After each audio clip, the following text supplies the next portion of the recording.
Good morning, Mr. and Mrs. America, and all the ships at sea. Walter Winchell, you're too young to remember him, Judy. Oh, yeah, right. I should have a soft fedora on my head. And, our guest this morning, no, before we start that, we're going to start a kudo or two. Lincoln Community Theaters opening up their season again. 50 years of folks have been in business. Folks in the community getting up on the stage and enjoying themselves and furnishing good entertainment for those that are sitting down there in front of them. Arsenic and Old Lace, an old chestnut, is a funny movie. That was a Cary Grant movie. I'm sure that, yes, I remember that. Discovered the bodies in the window box and so forth. Arsenic and Old Lace start I believe the 23rd. It's going to be at Lincoln Community High School. So remember, Lincoln Community Theater. Judith K., we have some really nice folks who have driven a ways to get here this morning and kind enough to spend some time with us. Why don't you introduce this nice couple with us? After you swallow the microphone. Jim is trying to remind me to get a microphone. I can't talk that loud. Well, we were visiting so much beforehand, we forgot we were on air. Oh. Well, this is just going to be a continuation of our visiting. We're awfully happy that you've decided to come and be with us today, and we're hoping for you as you run in the race for the state representative from this area. And who is this? Dr. Bill Hauter and his wife, just remember Shelley. now. That's right. What made you, you're already gainfully employed, Doctor. Yes. So, and then some. What made you decide to get involved in politics? Well, first of all, thank you for having us both. We're honored to have you. Dr. Gossett. I always have to address you as doctor. Yes, you may kiss my ring. And Judy, thank you so much for having us. I just got into this because I was tired of complaining. I wanted to contribute, and I started off as, I'm an anesthesiologist. I'm an emergency physician. I've been doing this for 25 years, and seeing the direction of our state and seeing the control that they have over us. And I'm complaining all the time to my family, friends, my wife, all the time. And so I decided to contribute and not complain. And the first thing I did was ran for Tazewell County Board, and I got on the Tazewell County Board. And I thought that was good. That was good enough. And then COVID hit right as I got on the board. And my frustrations with the state and the direction of the state just took off, just exponentially accelerated. And then I'm complaining even more to my wife and my family and the control that they have over us, and that they use COVID to lock down our businesses. They use COVID to shut down our churches. And I said, I got to do something. I got to run. So I decided to run for this race. As it turned out, there was due to gerrymandering, there was an opening in the 87th Legislative District. Yep. Gerrymandering, those rascals, of course it depends upon who's in power. Mm-hmm. But Lincoln Logan County, as it turns out, when we lost an excellent senator in Larry Baumke, he got gerrymandered. He had to drive clear up to Quincy, for goodness sakes. And he said, I've had enough of this. And the result of that is that Lincoln Logan County now has a great senator in Senator Sally Turner.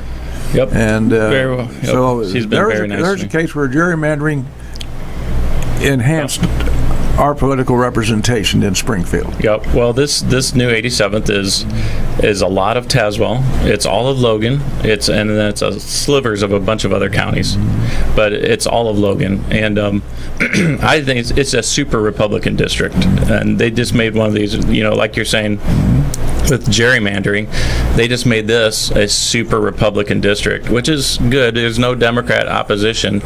I have a primary opponent, but it's not the way to go. It's just another way that they control us, and they have power over us, really. You're uniquely qualified. Mine does that too all the time. Oh. Tell them you're busy, that's all right. It's okay. You're uniquely qualified for this job, as it turns out. Dealing with people all the time, and people many times, most of the times, I'm sure, who are in crisis. And we in Illinois have been in crisis from a political standpoint for a long time.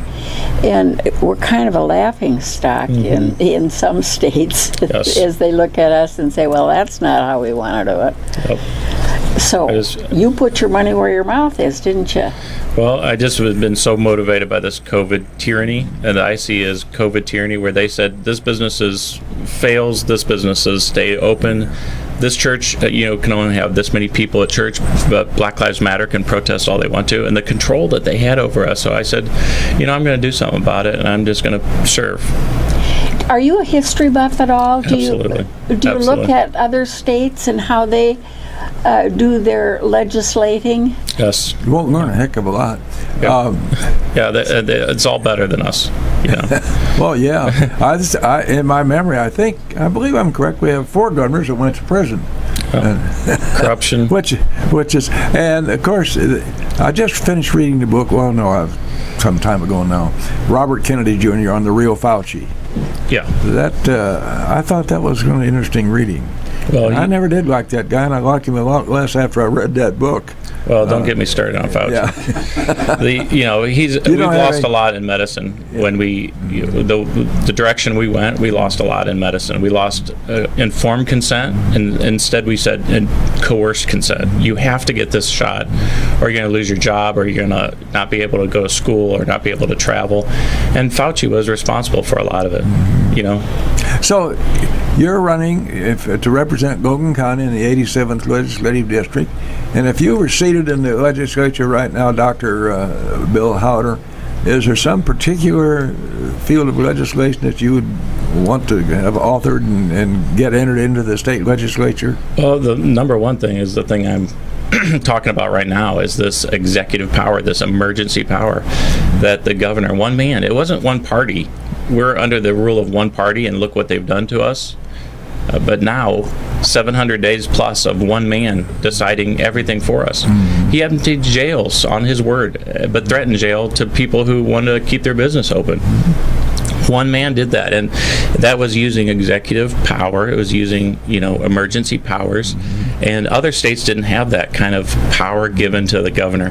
It was never supposed to be one man having that much power. And so one thing you can do, and I think there would be bipartisan support, is limiting executive power so that this can't happen again, that one man can control us and decide schools and businesses and travel and everything else that he decided. Well, it's kind of easy to do things that way if it's your game and your rules. Yep. The Hauters met in school. Am I grade correct? School. Yeah, Yep. grade school.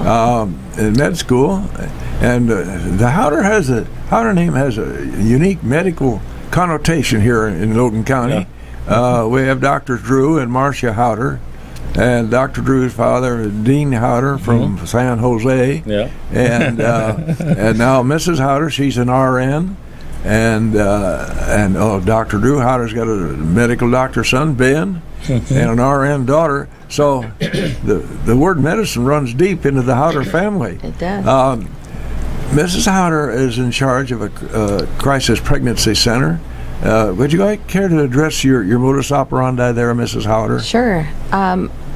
I am the director of a pregnancy resource center, Living Alternatives Pregnancy Resource Center in Tazewell County. It's in Pekin, but we're part of Living Alternatives, which is kind of a network of about 12 centers, most of them in Illinois. We have 2 in Indiana. So we have one right here in Lincoln, the Pregnancy Resource Center in Lincoln. So we're all under the same Living Alternatives organization. And the Lincoln Center our whole organization is about 37 years old now, since I guess 1985, I think. Started in Springfield and then just grew centers from there. Excuse me. And so that center our Lincoln Center's been around for a long time.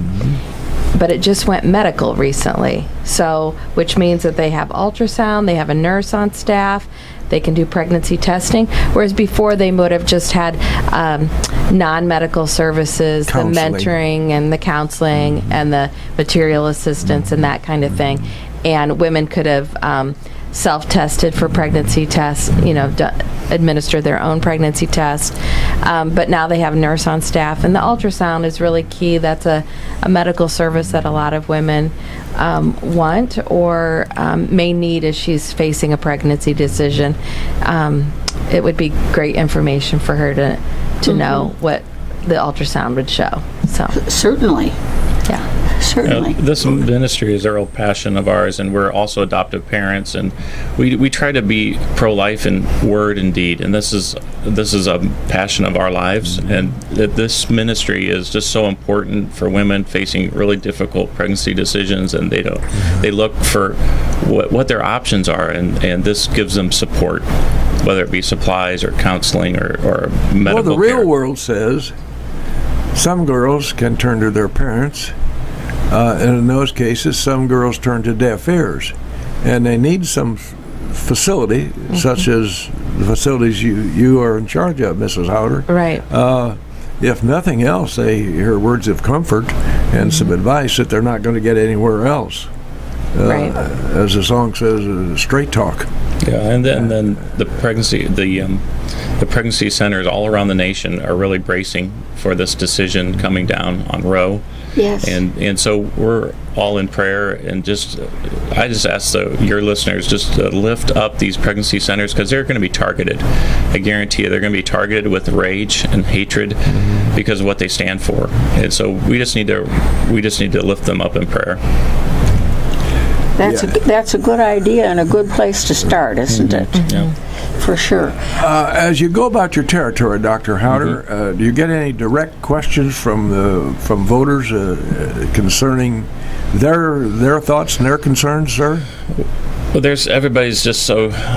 It seems so daunting. We're in the super minority, and what can you do in a super minority? And so many people are said, what can you do? You can't do anything down there. And a lot of times I just feel like I will just sit in a pretty room down there in Springfield and lose 1,000 times in a row. Do I want to do that? But I do, and because I know there's other things you can do. First, you have to start by fighting. You have to. God says to us, run the race. He doesn't say win the race.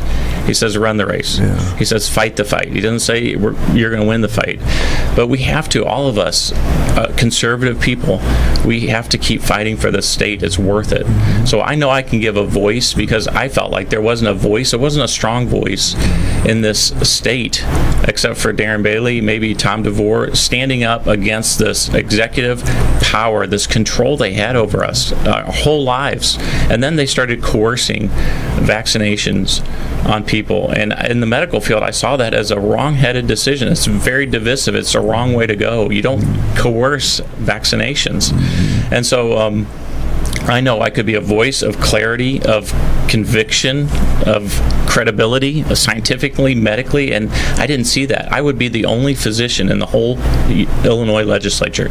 There's not one physician in the whole Illinois legislature. And I think that would be kind of important because of these medical decisions that they're talking about.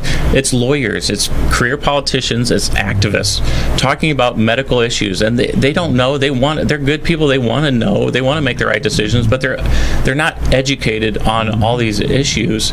And so I know I can be a voice for this district in so many ways. I know I share conservative values with so many people in this district, and I know I can help people, because as you mentioned, Judy, I've helped people solve their problems my entire life. It's not always medical problems. It's problems of our society, whether it be abuse, neglect, poverty, homelessness, mental illness, violence. I see addiction. I see all this, and I've worked with this my entire career, helping people solve their problems, and it's not always medical, and so I have experience with solving problems. So what can I do in a super minority? I know I can be a voice, and I know I can help people solve their problems, and I know I can be a voice of credibility, clarity, conviction, intelligence. I can help inform healthcare decisions that they're making in Springfield. I don't like to stray from the subject matter right now, but we need to be a voice for us. This is called a sponsors program, and we're going to recognize our sponsors. Go right ahead, James. right back live in the studios here this morning. WLCN, high on Country Road 2250, Lazy Row. A guest this morning on Viewpoint, that vaunted program listened to by at least 3 or 4 people out there. A guest this morning, Dr. Bill Hauter and his wife, Mrs. Hauter, both are in the medical field. Dr. Hauter is an emergency room physician and anesthesiologist, and Mrs. Hauter is a registered nurse.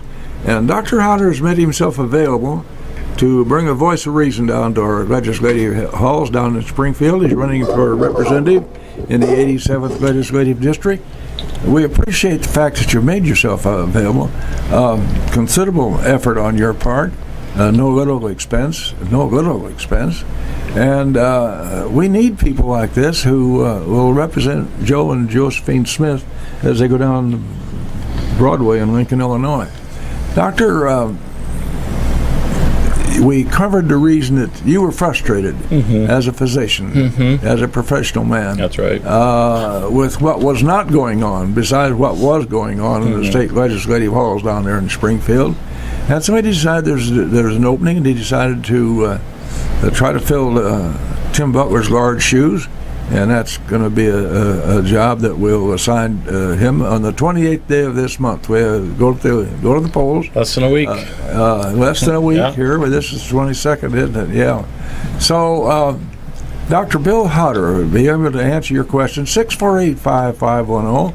Be very nice to them. They're a very nice couple. I'll come get you if you're not nice to them. So I won't buy you a dinner at Imo's. So, Judith Kay, I'm going to pass the baton to you because I know you're chomping at the bit with whatever. What are you chomping at the bit with? Well, I did want to say you said something about serving, and I think that's one of the things that we're trying to do, and I'm trying to be a citizen legislature. You know, there's no physicians in Springfield. We talked about that, but that was not how it was supposed to be. It was supposed to be that you went down there and you served, and you weren't a career politician. You brought your life experiences, you brought your perspective of all kinds of people. Went down there and they served, whether you be a farmer, tradesman, lawyer. But now we just have career politicians down there. Yes. And that doesn't enter to everybody's benefit. You know, the old boys had it right. Farmer Smith would go out there and serve in his legislative district out there in the Commonwealth of Virginia, and then he'd go back home when the session was over. Yes. Pharmacist Smith in Sangamon County is supposed to do the same thing. Serve while they're meeting and then go home. Yep. And that isn't what we have now. We have professional politicians. And you mentioned in an earlier appearance here in Logan County, you told the men at the Christian Village that if you were successful and you served and the time came for you to retire, you would not take a pension. Yes. And I think that speaks volumes. Some people get in there and get their feet in the stirrups, and they just want to hang in there and enhance their pensions. Yep. Dr. Bill Hauter is not running for that reason. And I think it's important for the electorate to know that. Here's a man who'll go down and he'll serve, and when his time comes, he'll go back home to Tazewell County, and he and Judge Umhold will sit down and have a Coca-Cola together and enjoy their post-elective lives. By the way, Stuart Umhold is running for county or circuit judge? Circuit judge. Circuit judge. 10th Circuit. Yep. I respect him He's very unopposed, much. so I think he might win. I was just talking to him last night. We sat together. We were at an event. We talked for a little bit. And he thinks he might win. He just doesn't have any opponents, so he said. Well, that's a good thing to do. Well, you have a different situation, so we have to make sure the electorate does know about Bill Hauter and why he should go to Springfield and represent us. Yeah. Altruism is a nice word. Some people can't smell it, but that's okay. But beyond altruism, there's practicality. And you have to have your head on your shoulders, and you got to be thinking about the future all the time. And that's what we'd be sending to Springfield if we send Bill Hauter down there to the legislative chambers down there in Springfield. So, Mrs. Hauter, how is it to be the wife of a candidate who has to hit the brooks hard every day? Well, it's actually been pretty enjoyable mostly because I know that he is really enjoying it, enjoying getting out, meeting people, making connections and that kind of thing. So I'm seeing that, and it's been years and years ago, but it was always kind of like, someday I think I'd like to do something like that. It was always like, it felt way out there, like post-retirement. I don't know what that would have looked like or what I thought it would look like, but I knew it was always kind of in his heart. Like, I think I would like to do something like that. Like, that would be a dream. And it came sooner than I thought it would have, but it's been great to Good for go you. through the process. What do your kids have to say, Shelley? It's funny because all their are any of your kids bigger? yeah, You have 5 children. I have 5, 14 to 25, so they're all kind of Oh, stair That's an steps amazing in there. spread. And you have adoptive children in that mix. Right. Which is very important. The As I last one. said before, we're kind of members of that unformed society of adoptive parents. That's Right. And I think we need to form a chapter here. I'm sure there is one we could join. Both of your professions are serving your fellow man. Yes. So what do the kids think about this? I was just thinking their personalities have really, it's based on each of their personalities, what they think. One of them was this is going to be embarrassing, or dad putting himself out there. Yeah, I'm going to do something stupid. yeah. You're going to say something stupid. You're To going to look shame stupid. them, huh? Yeah. That we have That's one about that's feisty, and she's yeah. very defensive of him, and she's ready to, Pick up the shit. throw some words out, and I'm like, we don't, keep it to yourself, that kind of thing. Yes, So they're all Michelle different. doesn't like it when I'm criticized. She wants to be the one that's exclusively criticizing me at all times. 648-5510. This is your chance to talk to a gentleman we want to send to the Springfield Halls of Legislation, Dr. William Hauter. Doctor is a medical room doctor, an anesthesiologist in the hospitals up there in the Pekin area. And this is a chance to send somebody who will represent you. 648-5510. If you have some questions, be real nice or we'll cut you off in a hurry. I'm an anesthesiologist at OSF in Peoria mostly. In Peoria. Yeah, I said Pekin and I was misspoke. I'm a I'm a partner in the Associate Anesthesiologists, which is a large group in Peoria. In Peoria County. And I live in Morton, and I'm also an emergency physician at OSF, and I have done that for almost 20 years as well, on my weekends and spare time. I just work out at the Emergency I only want Department. to meet you socially. I don't want to meet you Yeah, professionally. most people never like to see me, except I will say when I'm doing OB anesthesia, that's usually when they like to see me walk in when I'm giving an epidural to a lady in labor. Yeah, that's the most popular. story. Well, usually anesthesiologists are pretty popular because we give out all the good drugs, as you know. So, Relieve When I pain and was having suffering. my kids, they hadn't invented these kinds of reliefs yes. at all. You just, they gave you a bullet to bite. Yep. No, it's amazing the advances in technology. It's just Do you have really? any disgruntled voters as you go about this district, Dr. Hauter? By the way, remember, just a few short days, the 28th, go vote for Dr. Bill Hauter to represent you in Springfield. Do you have any, as you go out campaigning, any guys or ladies who are really disgruntled? I just got a hate mail the other day. I sent a letter out. You're part of it. I sent a letter out to all the voters in Logan County, just explaining myself, and I got it back ripped up. Did you? A very nasty, very profane letter about how he didn't want to ever be contacted again. But the victory and all that is. Let me have his number. Yeah, the victory is he sent it back to me with 3 stamps on it. So he overspent, just like a typical Democrat. He spent too much to send it back to me. He wasted 3 stamps to send it back to me. But anyway, not too much. You know what? People have been so encouraging, so supportive. The faith community has just rallied behind me. So many people are praying for us and just lifting me up in prayer, because this is out of my comfort zone. I never expected to do this, except for COVID motivated me and compelled me, and I felt like God was saying, this you have a unique opportunity, you have a unique perspective, and this is the time.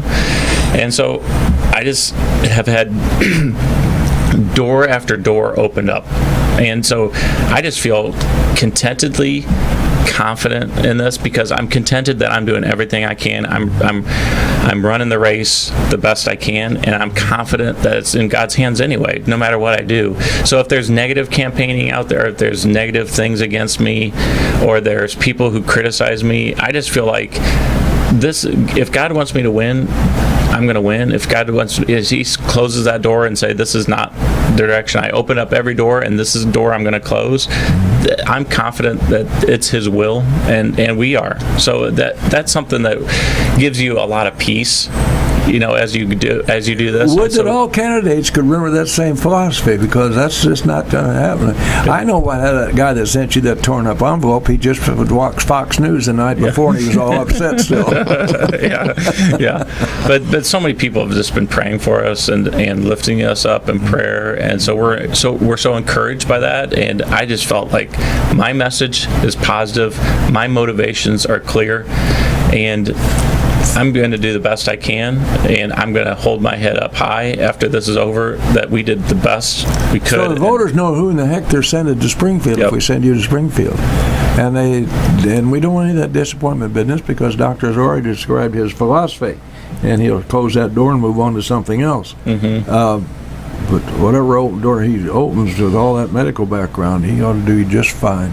People are tired of this negative campaigning. They see all these lies that we've seen in the governor's race and now in our race, in my race, and people. Everybody's mailbox is full of big, and they're expensive. They're expensive pieces of legislation. They are so expensive, and it's such a waste against a primary that. It's a safe primary. There doesn't need to be all this wasted, as far as our race, wasted money, tearing down people, when you can just say what your message is and what you want to do. Which kind of reminds me, Jean's sight is impaired, and she can't see very well to go in to vote. And so the last election time, I was telling her who was voting. She said, I can't vote for him. And I said, you just did. And she could have done it again if she was in Chicago, right? What's your biggest stumbling block, Dr. Hauter? Getting people to know you better? Yeah, name recognition. And, I was really concerned about that, because I'm from Morton. I'm well known in Morton. My family is well known, and Tazewell County. I'm on the Tazewell County board. So and she works in the district at the pregnancy center that's in the district, and then family, friends, so many people in Tazewell. We felt like I had name recognition. But my opponent has more. She's a career politician, so she has a lot of name recognition, and so that I just say, how will people know me? How will they know my message? And especially, I just had a lot of fear about Logan County, because I know these are very similar people, Tazewell County and Logan County, and so I'm thinking, what's my connection to Logan County that I can get my name out? And the Dr. Hauter name has been a godsend, because Drew and Marcia are my cousins, and they're so well known. And I tell Drew all the time, it's a good thing you're a good doctor and not a quack, because it would have hard. Because I use the name all the time. I just tell people, just vote for Dr. Hauter. It may be Drew, it may be me, it may be Marcia. Just vote for Dr. Hauter. But you were right when you said at the beginning that there's so many Hauters have taken care of people in this district for generations. Dean, Drew's dad, was a physician in St. Joe's, and then Drew and Marcia, and then Ben, their son, is a physician, and I have 3 nephews who are doctors. One's a emergency doc at St. Francis with me, and then I have cousins. I have an uncle who's a physician. So, and then nurses. My wife's a nurse, and I have PAs. It just there's something about, it's like farmers. There's a commitment to people, like they have a commitment to the land. Boy, they sure do. And it's hard work, and it's that combination of work ethic that farmers have and commitment that doctors share. So this is a very rural district, and I share that same bond with so many farmers out there. And I also think we got to save the state, because people are leaving. They're voting with their feet. They're voting one way at the ballot box. Democrat, but they're voting with their feet on the Democrat policies, and they're leaving the state. But farmers and small business people, they can't leave, and so we have to fight for them. That's part of it. And this is our home. This is, we thought years ago we were thinking about leaving. But, because it was just so daunting, it was so depressing, it was so frustrating, the state. But we decided to stay and fight. They're not going to drive us out of our home. That Hauters have been taking care of people. And the second thing I want to tell you, Bill, is that my mom's a Witzig. And so I had that connection with Lincoln because we had the Lincoln store location. And when I was a teenager working for my uncles at Witzig store, I would drive down with my cousin. We were both good buddies, and we were both working in maintenance and delivery and things like that for Witzig store. We'd come down to our Lincoln store location, and we would figure out a way that we could both go down, and we could listen to Cardinal games and Rush Limbaugh and travel down and try not to get a ticket in Hartsburg. And old 121, we would rumble down that bump and rattle all the way down to Lincoln, our Lincoln store location. And so that's my other bond. A lot of people remember Witzig store. Oh, yes. Yeah, and the lovely store. They had a really nice store. Small business, just like I'm talking about, the small business is trying to make it that can't leave. Well, my great-grandfather started Witzig store in Morton, but we had locations in Lincoln, Washington, Bloomington, Peoria for a little bit. So I didn't know Witzigs were in Bloomington. No. Yep, for a little bit. Yep, at the end there. Now, this is true confession now, and in front of God and everybody, both of you listeners out there, pay attention. Did you stop at Tom's Lodge? No. That was a watering hole just this side of Hartsburg. No. You know what I remember about that? It's a terrible thing. And people did that. They had a bear out in a cage in front of that place to draw attention to it. It's a terrible thing to have to do to one of God's creatures, but that was common all over the country. I mean, they would single him out. And, my God, if you put everybody in that same basket, you'd have a huge basket. Mm-hmm. But I just think that God has just put people in my way. As I've come down here, I had that Witzig store connection. I had the Drew and Marcia Hauter connection, being physicians together, taking care of patients, and they in Logan County, me and Tazewell.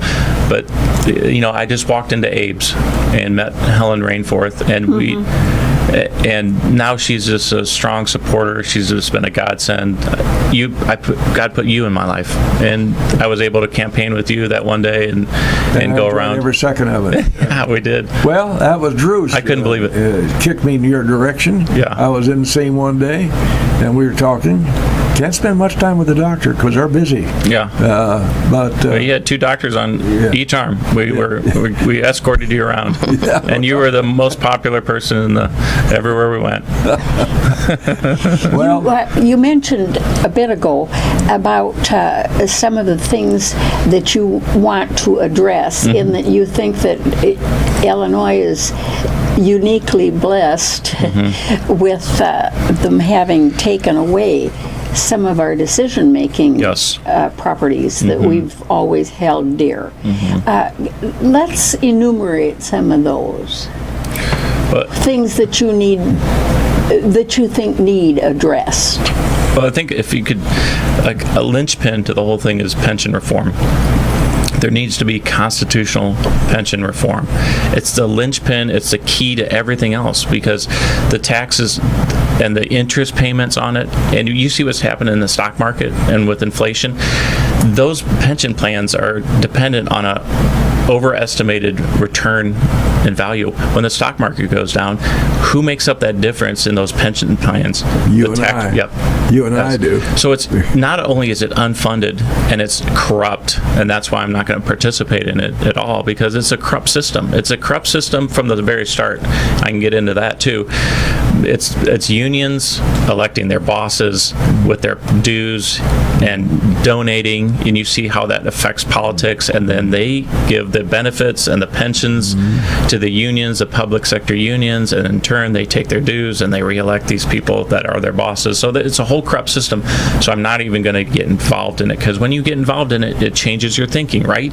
You think, if I just get reelected once more, I get vested a little bit more in this pension, and so I'm getting off. But pension reform would be so important to lowering the taxes, the property taxes in the state. We have the highest tax burden in the whole country.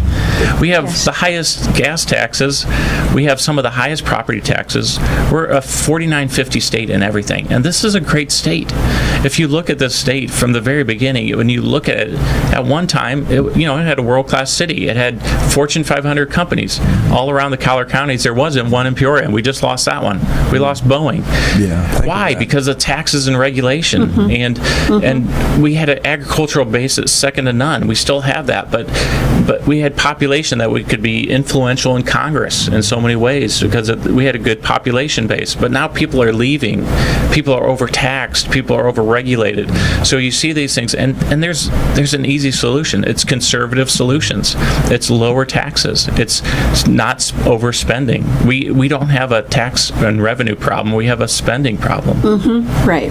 That's right. Yeah. And I'm sure that when you get down to the big city there of Springfield, you'll see that there are others who are like-minded. Yes. And if you could band together, maybe you could save us. When I moved to Illinois, I thought, my gosh, this is really unique because the governance of Illinois was in the hands of some people that maybe weren't the people that you would want to vote for. And they were kind of a laughing stock. And that's not a good way to run a place. You've got to have confidence in your leaders.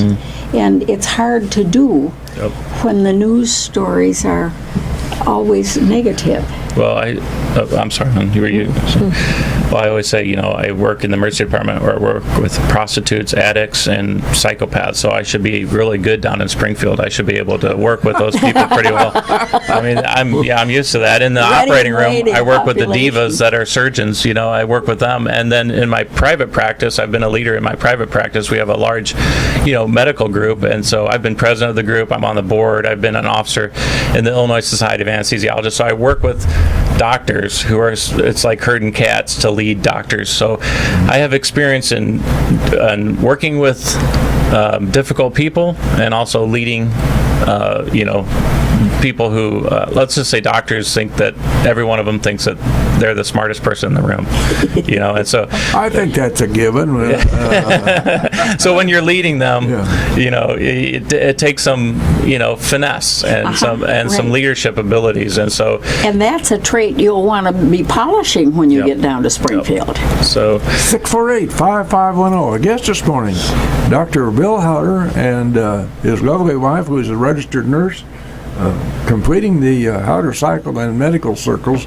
I think that's kind of an amazing thing when I stop to think about all the Hauter names that are associated with medicine here in Central Illinois. And Mrs. Hauter is also vitally involved in crisis centers for young ladies, and I think that's performing a real service to humanity.